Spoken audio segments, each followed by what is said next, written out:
And once again, welcome back to the Domain Gaming and Blades of Dark. Last time, the crew had obtained an old mask of sorts, which was discovered by Ankh to see further than what was perceived, while Templar had something of a concern of his missing son, who was later found to have disappeared and been apprehended while trying to steal a pocket watch in an attempt to make their lot in life somewhat better. But right now, we're going to pick up with Praescio, who, returning home into White Crown, I believe. Yeah. Where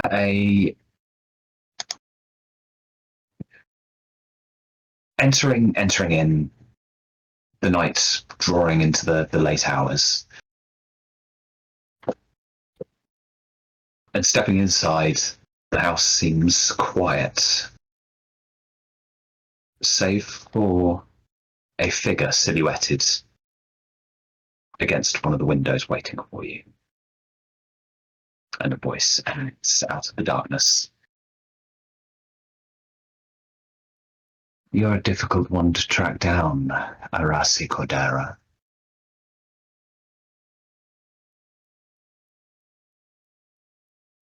I guess not difficult enough. Recognize the voice of that of Rebecca, as you see her just in the shadows, toying with one of the revolvers that she usually wears on her hip. From what I've seen, you haven't heard the song. So, but yet you've joined with a little cohort, and now it seems to me that you're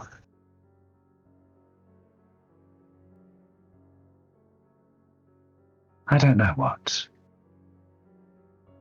But maybe you can answer that yourself. What do you want? Well, first off, you are mistaken. I have heard the song. It's what led me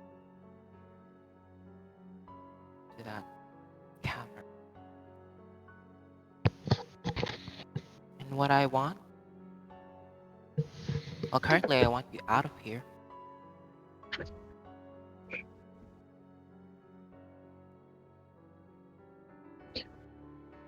I'll leave.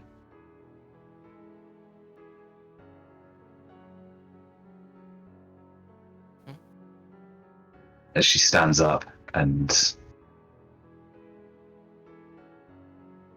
walks towards you, toying with that revolver in its hand.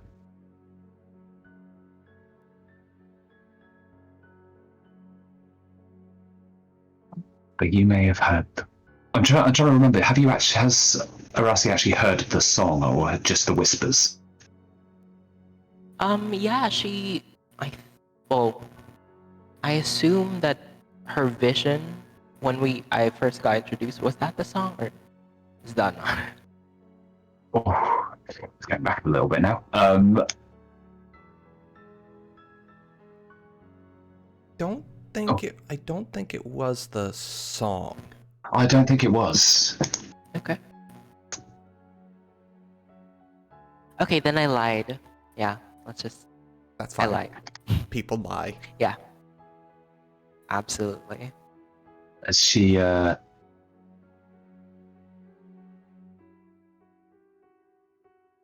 walks past you, and in the doorway, turns back, points the gun directly at you, and pulls the trigger.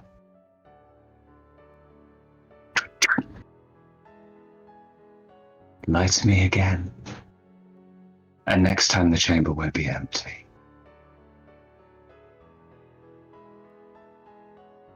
Mm. There's someone of interest. You want to be of use. You want to belong. Find them.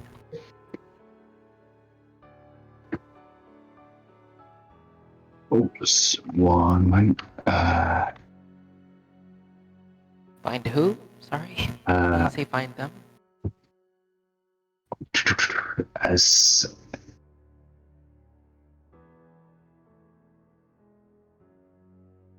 Damian Valentine. Someone fairly close to, not a stone's throw from where we are now, but something of an expert at any rate.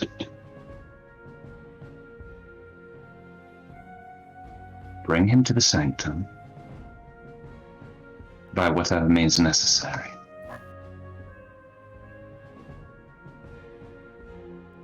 All right. Okay. Holsters the revolver and steps out.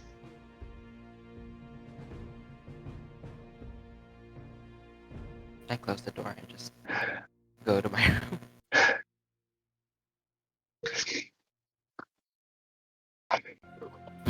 Everyone else. Oh, sorry. Robin. Yeah, I'm just gonna think about the name. Valentine, was it? Damian Valentine, yes. Okay.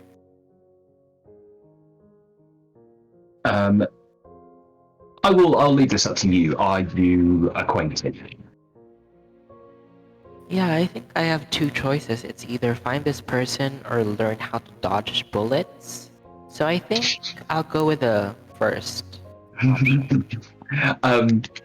Up to you. Do you want to know this person in question? They are a White Crown native. Yeah. So he's something of an academic, more the idle and old family money, but has chosen to spend his time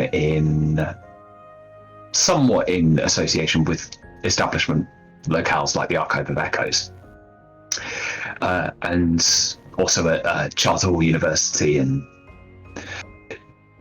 just spending his days in research and all this manner of stuff. So certainly, as far as his connections go, a connection of the Pendragon family, and leads something of a secluded life. He lives with a nephew, and occasionally leaves to go on the barge as something of an indulgence, but not the most sociable of figures within the very, very kind of closed circle of White Crown. Okay. But certainly not a recluse by any stretch. Meanwhile, let's check in with the others. So, Caroline, what is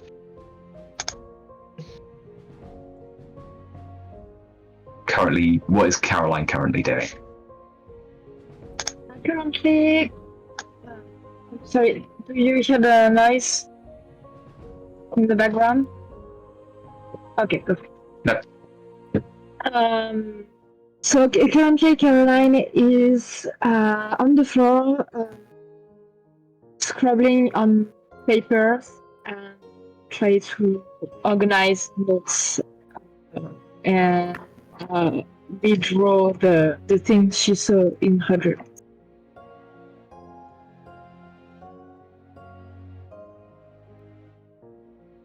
And what have you recalled so far? The crowd of people, the old lady coming through, the general landscape. That's kind of it. Okay. It's empty, it's creepy, and she's trying to make sense of it. Fair enough. As the soul sounds of the scratching of charcoal on old paper, the rest of the immediate surroundings sit quiet. Ankh, what are you currently involved in? Okay, I forget. Does every time that Jeffrey take over result in that level 2 harm? Because if he can pilot my body safely, I'd probably just be letting him do whatever it is he does.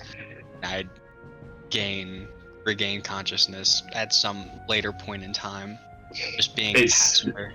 Yeah, it's when you sort of go back, you go into the recesses of your own subconscious where there's that influence. So when you come back, there's that level 2 harm. Yes, you experience fairly traumatic memories. So it is every time.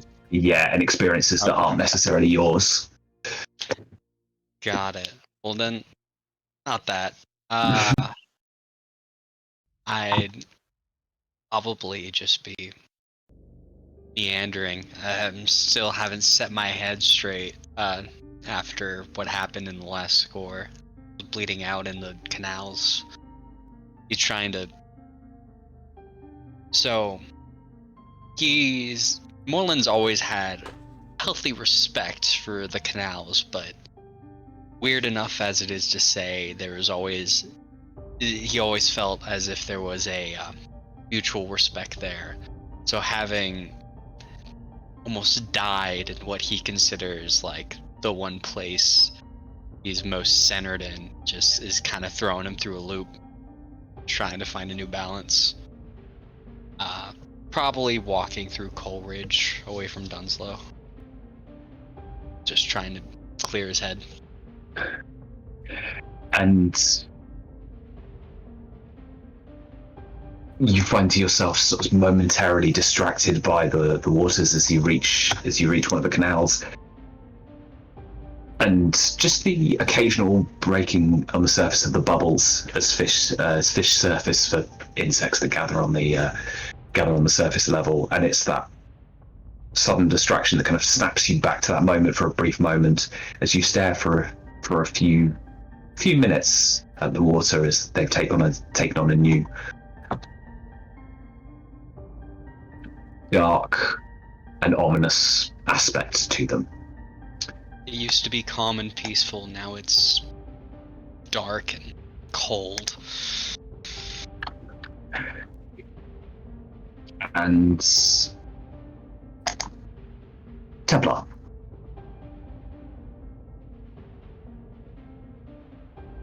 Templar is sadly a very boring individual. If nothing's calling for his attention, he is with his son. It's the late hours now. Your son has an early start in the morning with newfound employment. And as such, the night is yours if there is anything you would like to do.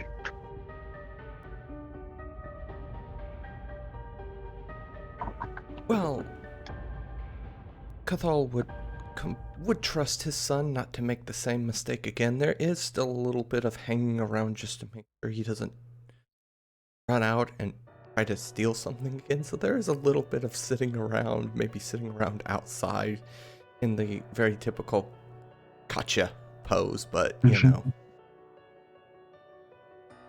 It's more it's less he actually expects it and more he's entertaining himself with it.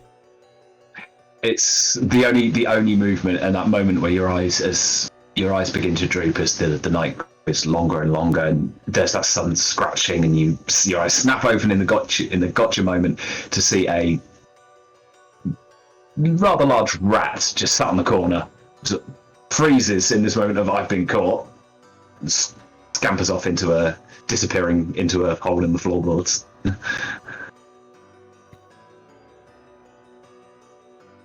I would like to attempt to catch the rat. I'm gonna say maybe a check. He's about to skirmish a rat. What if the rat wins? The run for the goods. I feel like actually this is more of a hunt roll, because realistically rats are a great source of protein in Dusk Balls, so like if I can actually get this guy... Like... This thing's big as well. It's one of those things of looking at the hole that it's going for, it's like there's no way that thing can fit. And make a nice meaty rat kebab.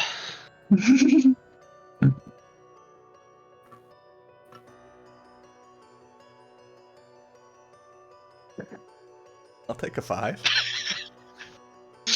I'd like to think that's your highest roll for this game. It most certainly is. Gathal, rat catcher extraordinaire. As you grab it, you get it around the waist, and it's able to, in a sheer panic, just sinks its teeth into your index finger. Looks like as you back on the menu, boys. Quote that line. Oh, I should have gone.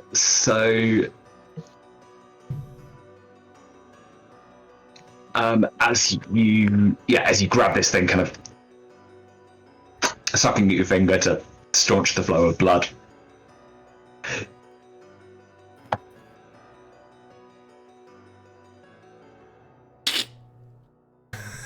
There's a moment where you kind of, sort of in that moment, you kind of reach forward to grab it and just snap its neck.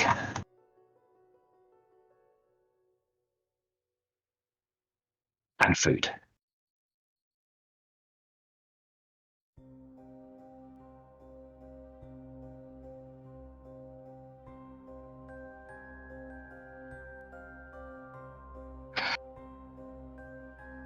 And with that, Praescio, who do you think you would look to find in regards to? You mentioned he frequents like a thing, right? I didn't hear it earlier.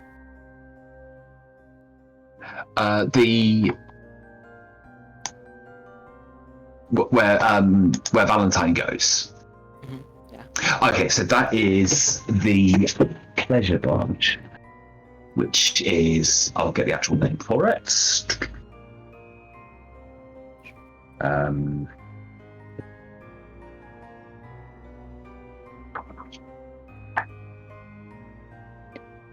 Sorry, it just like cut out in my ear. That's why I replaced my. Oh, I've got advice from guys. Yes, let me. There we go. It's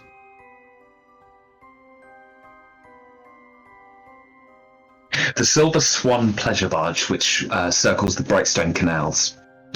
It's a large multi-story vessel which offers various forms of entertainment. The sort of the lower decks kind of has a burlesque ensemble musical show, variety performance, whereas the next deck up has a casino floor. There's something for everyone with one of the more reputable locations of entertainment. Alright, so is it more of a all-access kind of place, or more like upper crust? Oh, it's very much the upper crust, not because of any kind of admittance code, but the prices, the minimum buy-in on the casinos is probably more than the average worker of Dosval could afford. Yeah, I guess I'll go there. Do I have any money? Hold on. Can I You- buy in? Just gonna check my sheet. Do you have any stash on your character sheet? Stash. Nope. So at the moment, you don't have anything that you could, or I don't know if you've got any coin either. No. But no, there's you'd certainly be able to. And I don't know, have you been here before? And would you be recognised? Oh, okay. This would be a new place for me to go. Yeah. So it would be one of those places that you're undoubtedly familiar with. However, it's unlikely that you'd be able to get a seat at one of the tables without any money on your person. Okay. Then I don't go as a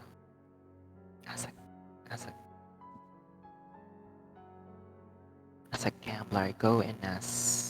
I could go in as one of a burlesque dancers, right? From the lovers. I could try that. I mean, you can just go on board. It's a public place. There's a bar, like an open air, sort of open deck bar area as well. So it's not necessarily you have to gamble. But if you want to go in as a member of crew, then, or as an entertainer, Yeah. that will require a check. Okay. Makes sense.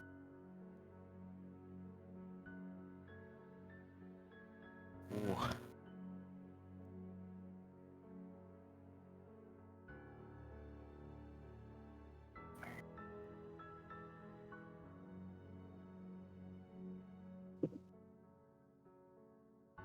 Okay, so I know.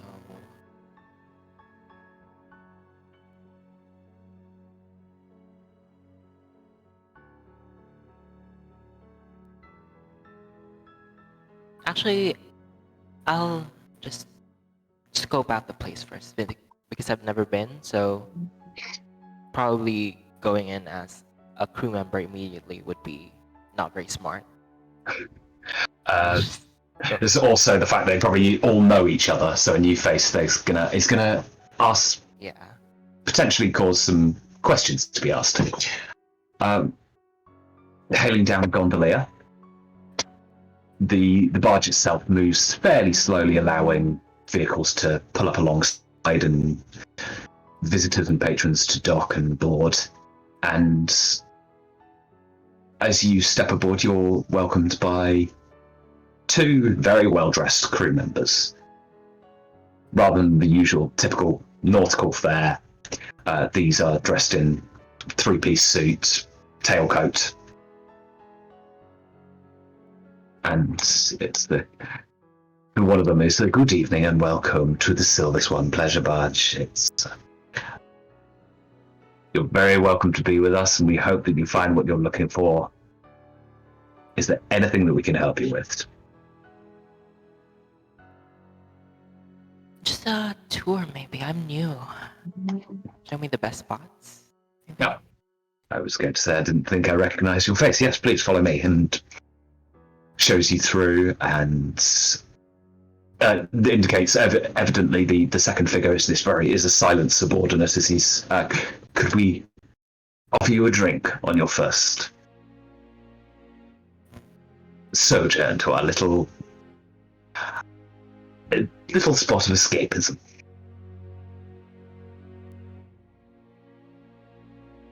And what would you care for?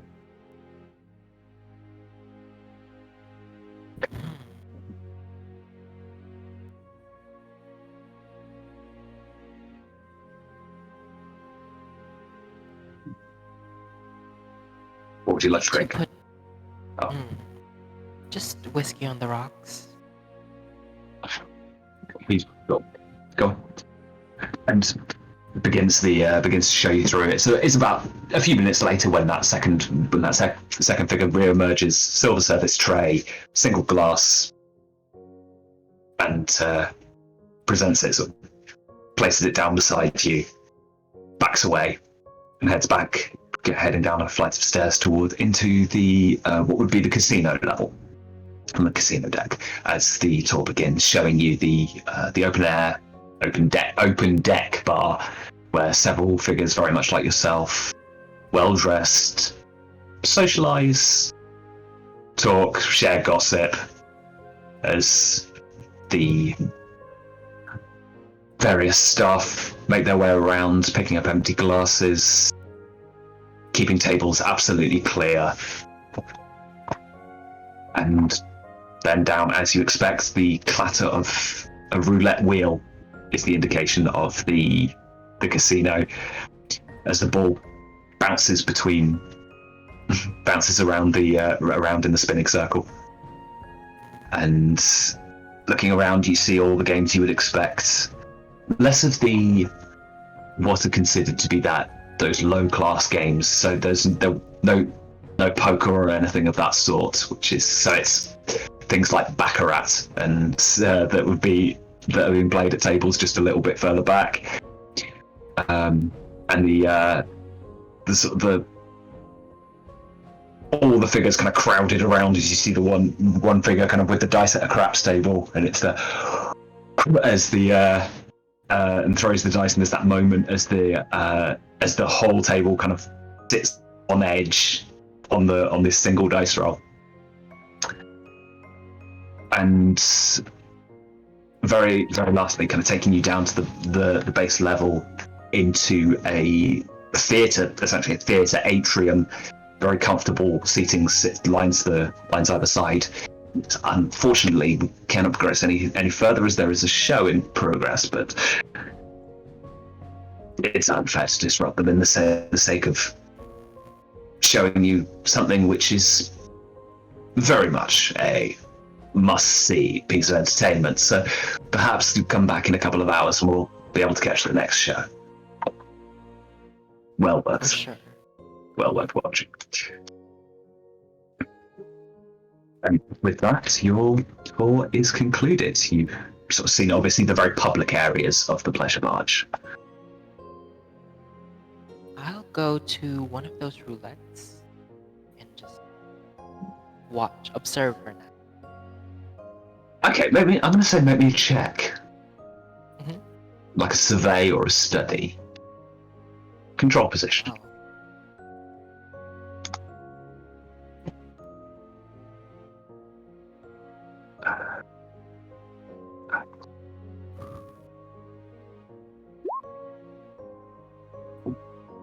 Oh. Oh, very nice. Yeah. Okay. You see the one of the croupier stands to one side, and on the table you see very, very subtly observes the table, watches the wheel, and in a very subtle gesture reaches underneath before returning and sweeping his hand over the board, and no more bets. Table is magnetized. You can alter the tilt of the wheel ever so slightly, but you can force the bet, you can force the result.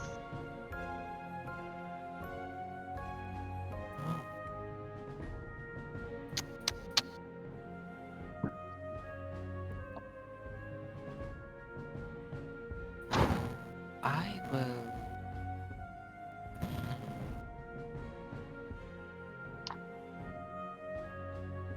inch my way towards where, like, that guy is, where he's, like, reaching under, around there, but not, like, immediately next to him. I was going to say, that side, you only stay on three sides of the table. You go around that side and you're probably going to get tackled by a pit boss. Oh yeah, okay. Yes. Yeah. As close as I can get to there without, causing a scene or getting brutally. Let's make a fortune roll.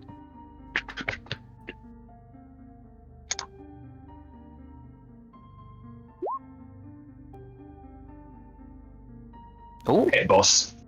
So that's them. Pit boss, eyes on you.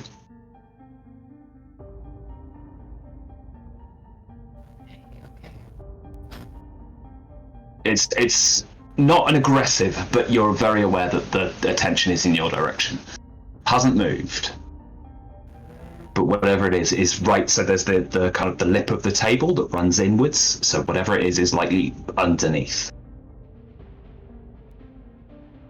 Yeah, I'll fidget below, I guess. Try to. Sorry, you're not. You don't have line of sight on the table weights. That's on the croupier side.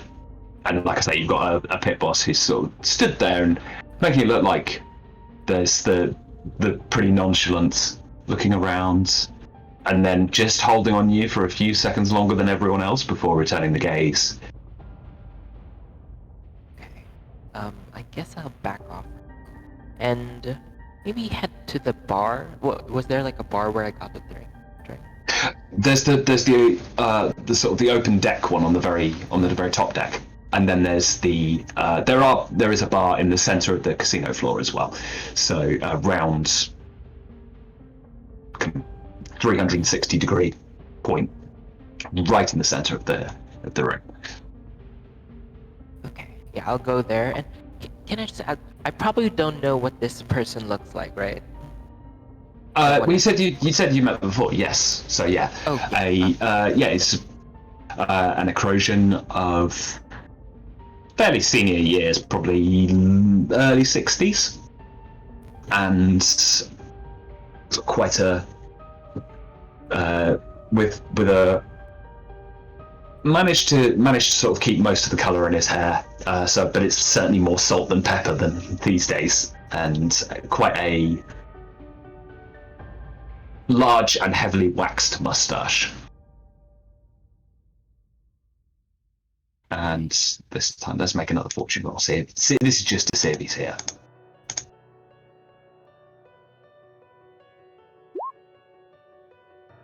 You do catch him, and as he's standing up from a baccarat table, and is, well, tonight was not for me. It's been a pleasure as always. Throws a chip to the dealer, and till next time, picks up a hat, begins to make his way out to leave. Yeah. I'll quickly go over to the bar and just ask, "Hey, could you hit me with your hardest liquor?" And as the bartender takes out a bottle, uncorks it, sniffs it, and sort of, yeah, that'll be it.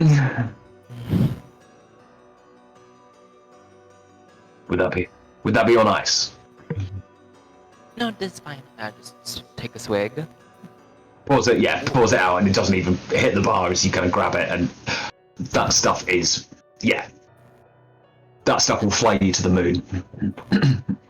I look back at him, and do I still see him? You can see him, yeah, he's making his way towards one of the doors and in his departure.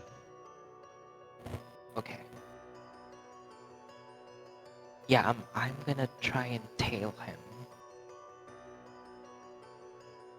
Okay, I'll say make a roll here, but control position. There's quite a lot of people moving around. As he stops by the door, he sort of shares a quick conversation with what looks to be probably one of the pit bosses, but currently away from said pit. Okay. I'm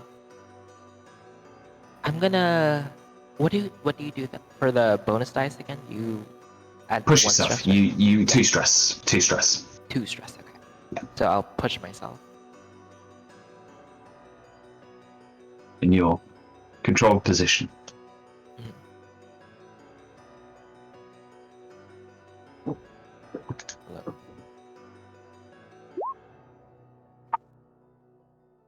Oh, very good. Very nice. Yeah. Thank God. He finishes his conversation. You're able to essentially just hold between another group that's leaving of four young men, all with too much money and not enough sense, fueled on alcohol, who make enough of a scene that they're also on the way out, and loudly talk amongst themselves, but you can kind of hold back behind them and follow them out the door, and he's ahead, waiting as one of the crew members leans over into the canal, and you see a hand holding a lantern goes up and begins sort of swinging it back and forth, inhaling a gondolier.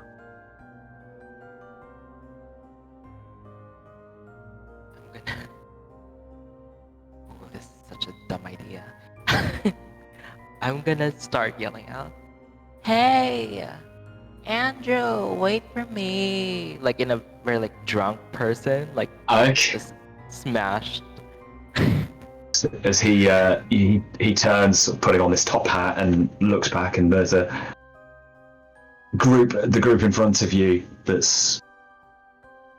they're sort of all kind of walking along the deck, kind of one of them with his arms over his friend's shoulders, and they're all sort of reeling a little bit as he looks back, and there's a moment of disapproving kind of shaking of the head. What would you like to do? Yeah, I'm gonna like start approaching him, like walking very wobbly and like trip intentionally. Just try to sell this performance of being drunk and just black out drunk. The group in front of you help to sell you as well. You sort of got something to base it on. There's one of them who kind of does this stumble and like leans up against the wall for a moment, and all right, there we go. And yeah, you can just kind of like blend in with them to stumble and weave towards them. So yes, you are pretty much. There's again another disapproving shake of the head. Refines his moustache, and as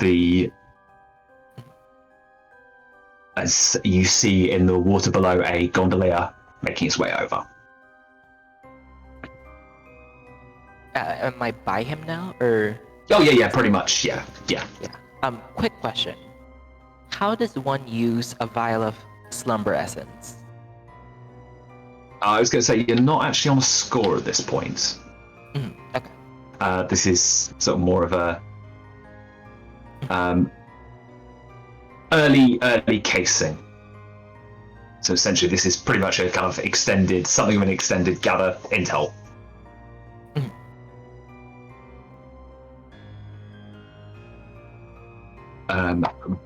But to give you the official description on slumber essence, let's have a look. I'm so sorry.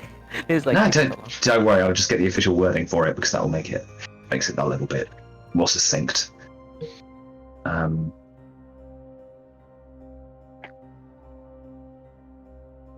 Sorry about this.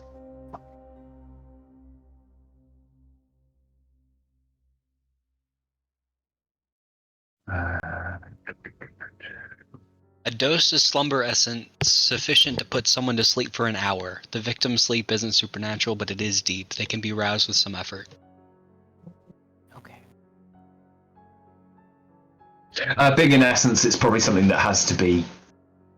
It probably has to be drunk or inhaled as a gas. Okay.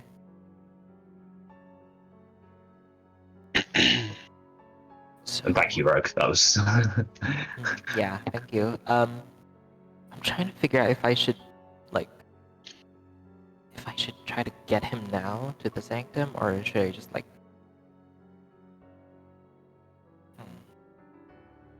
To be honest, you're not actually on a score at this point, so trying to get him now is probably very, very risky. Especially as there's there's there's that member of the crew, there's a gondolier in the waters below, and as much as their memory might be questionable at best come the morning, there's a group of 4 drunk heirs, essentially, too.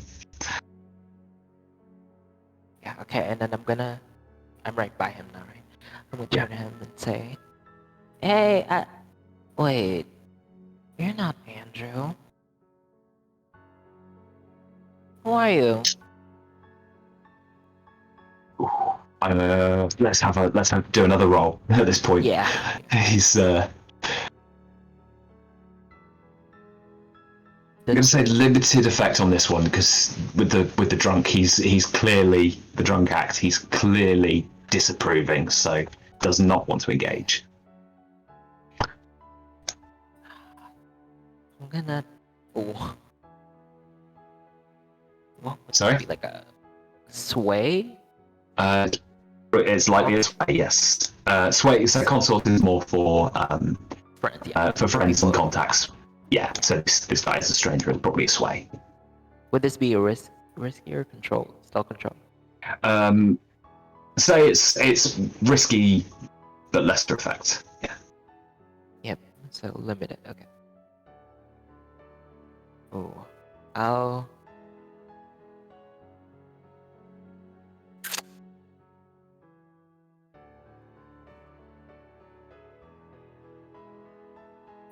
I won't do a bonus dice. Okay. I'll just roll. Okay. Success with a complication. Okay, so he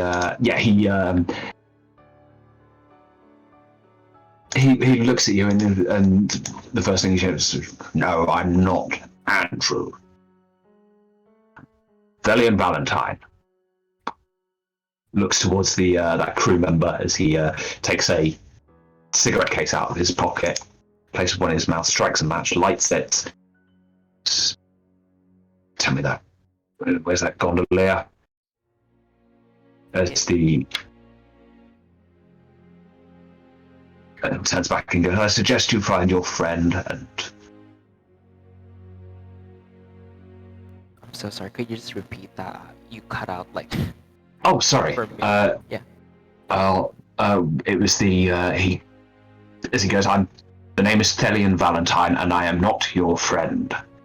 I suggest you go and find him. As he turns back to the crew member and says, "Tell me that gondolier's here already." Okay. Got it.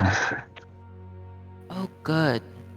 And then my face goes from that fake drunk face to like more of a sober, like sharp look. I was looking for you, Valentine. Nice to meet you.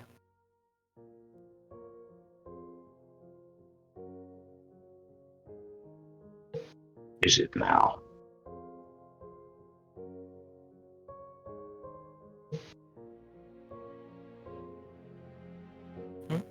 He's trying to close off conversation. Doesn't want to talk. What would you like to do?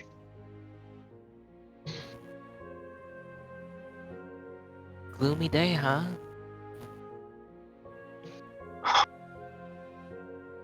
Yes, it is, and I will be taking my leave as he begins to make his way down to the climbing down this ladder that's built into the side of the barge.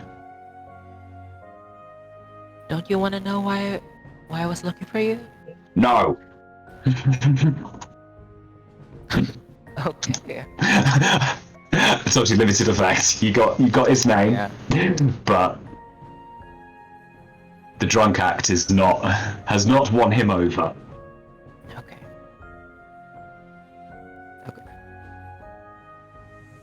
Well, see you around.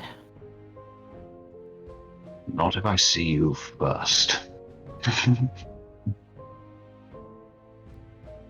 I guess that's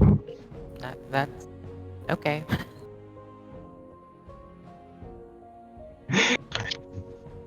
Doesn't take much for him to work out. He does not think much of you.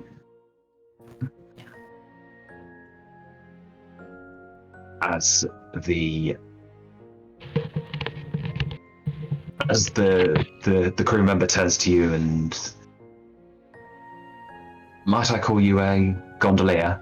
Do you wish to return to the mainland? Yeah, please. Of course. And once again begins that kind of routine of reaching out with the lantern and just kind of swaying it back and forth. And a few moments later, I'm actually Careful gonna. with that. You might almost hit me. My apologies.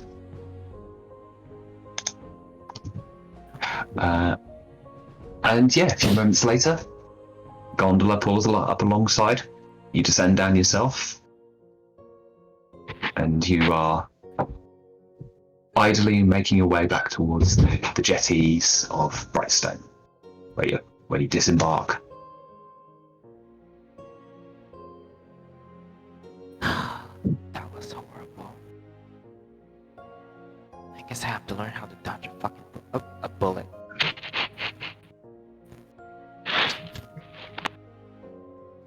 Don't worry, because we'll do that as like I say, that was something of a gather intel roll.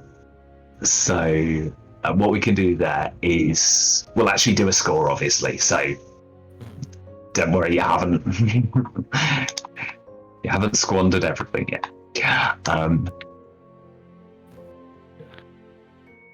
As you return home, the late hours of the day giving way to the early morning, and eventually dawn rolls. Burning with the once bright sun, now shattered on the horizon, flares up, illuminating the skyline before fading once again and darkness as the morning fog rolls in from Norfolk Harbour. And Templar, you stir from your sleep in the... Are you still in the corridor on the... Oh, I would not have fallen asleep right next to the rat whose neck I broke. I'm a man of not quite that little means. I just wondered if it was one of those things where you sort of like ended up falling asleep where you were sitting, or... No. I would have obviously placed the rat someplace for storage for now, and then probably went to wherever I normally sleep. And it's in the early hours. You're aware and actually awoken by the sounds of your son as he goes about attempting to be silent in the way that only an 8-year-old can. As there's occasionally a loud thud and a moment of silence as he freezes, like checks out that you're not awake, and puts on his coat, wraps a large and old worn scarf around, covering up his mouth, old knitted hat over his head, and heads out into the streets for his first day of gainful employment.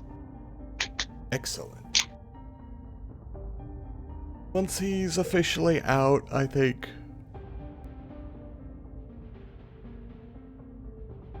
having the house to himself is a little weird. I think at this point he would probably start making his way north. Check on the grotto. So he would have to traverse 6 towers up into Brightstone. Mm-hmm. That's gonna be a long walk. It takes time, and especially with the 6 towers sort of comes alive at this time as well, as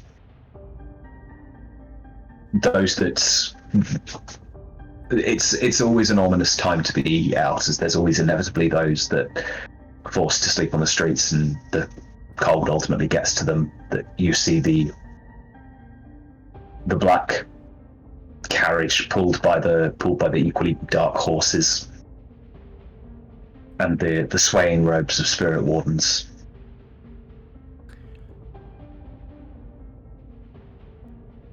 Cathal probably would follow the superstition, so he would probably not even... He's obviously aware of them, but he does not look at them by any stretch. Yeah. They're doing it's a very kind of ritualistic approach as well. So there's one who stands by as the body is removed, swaying incense in the in the burner, and like yourself, many others, they cross the street. They'll heads down, avoiding the eye contact.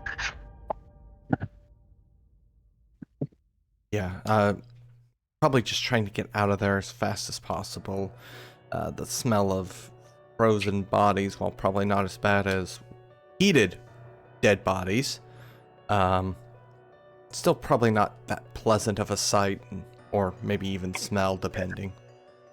It's part of the reason for the incense. The smell hasn't usually. It's whatever they burn is. It's incredibly powerful, fills the air. So even if you can't see the wardens, chances are if they're doing that, they're removing a body. You're very aware that they're present. But despite the grim and fatalistic nature of Six Towers, you continue on your way, heading north, until the buildings, the boarded up windows and doors, give way to much better presentation into that part of Six Towers which still hold one-time grandeur, and on into Brightstone. While Morlin, what does the morning bring for you? I hesitate to say that Morlin got much sleep. He's been... Have become an Xbox mic from like 2002. There's a lot of static, yeah. Roger.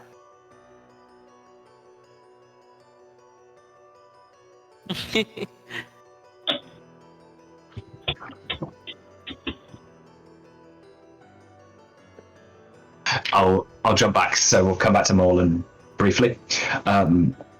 Caroline. Is it better? There we go. Yes, yeah. Oh, yes. So we'll jump back to Caroline, then we'll come back to you, Morlin. So. Got it.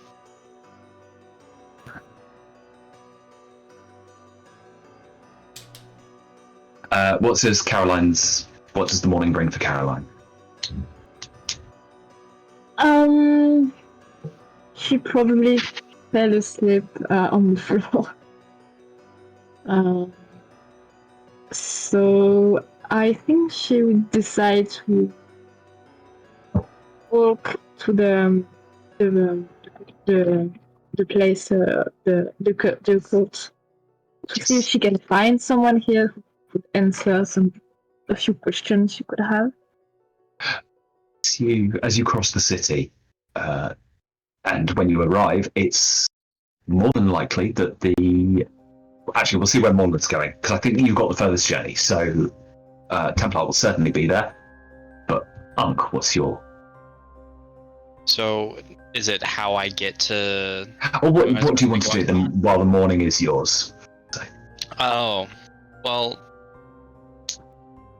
I'm going to say I probably slept maybe an hour or two.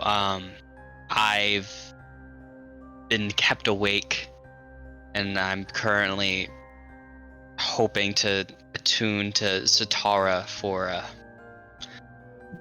a potential, it's the way I'm going to be getting my next special ability, which is going to be soon with experience. But I'm looking for a proper way to word it. So, like, in front of me is just like a paper where I've just like scratched it out. Next line, nope, that could fuck me too. Next line, and I keep on like just rewording and rewording, fully expecting.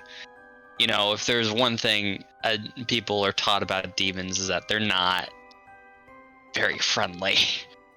So, Morlin is trying his best to make it as beneficial as possible. Absolutely. And it's in your dreams, and during those which have, over the last few days, have become more and more disconnected. Potentially part of the reason that you're only sleeping a couple of hours is due in part to the slightly ominous nature. But tonight you see a figure that's never been seen before by you, but you can't help but feel you know her. And Apatura, could you describe the figure he sees, the Severosi?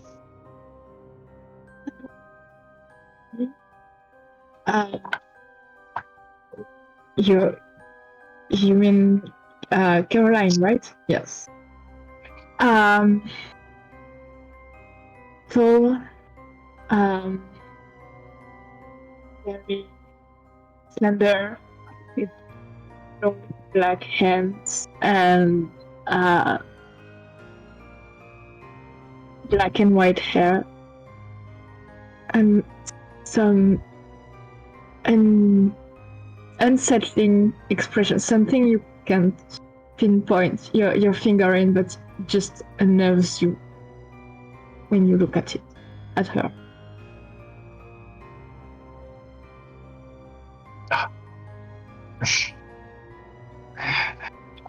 So just to just out of character, Apatura, who Caroline was, not who she is. Ah, sorry.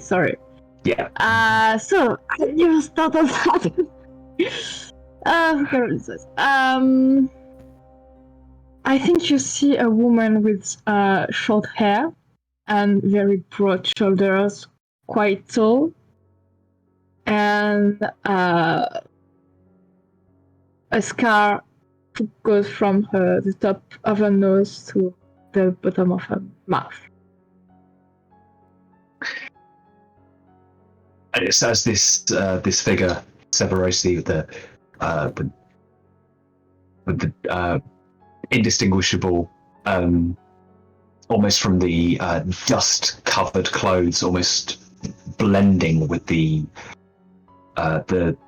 deathlands that surround her. Mm-hmm. And it's the unmistakable dark skin of the Severosi that looks at you, or turning back and walking into the dust that swirls and coalesces in the air.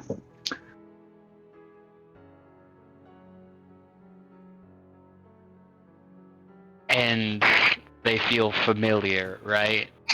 There's something very familiar. It's like I say, you feel like you know this person, despite the fact that Severosi are not particularly prevalent in Dusk. Mm-hmm. You see them from time to time as a people, but it's more that you tend to notice them because they stand out, because obviously the dark skin is so different to what is the norm among Necrosians with the lighter skin, or even the Skovlanders with the pale skin. That Eruvians and Severosi tend to stand out. If I have any autonomy in this dream, I'd try to chase after.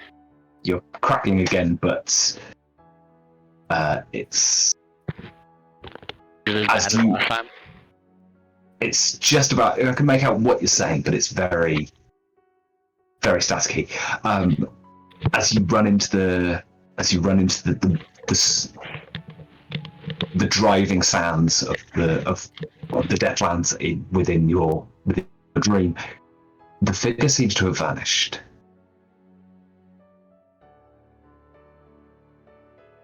And as you look around and see that you are very, very much alone, panic begins to set in, and you snap awake.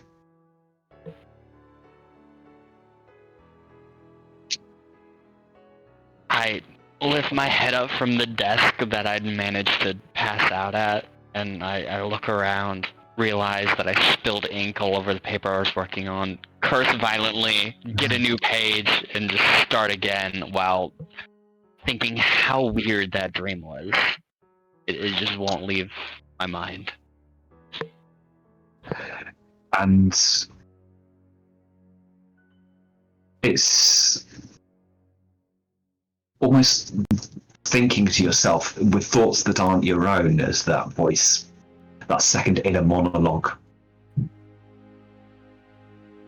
begins to essentially push you a little bit of, don't you want to ask the question?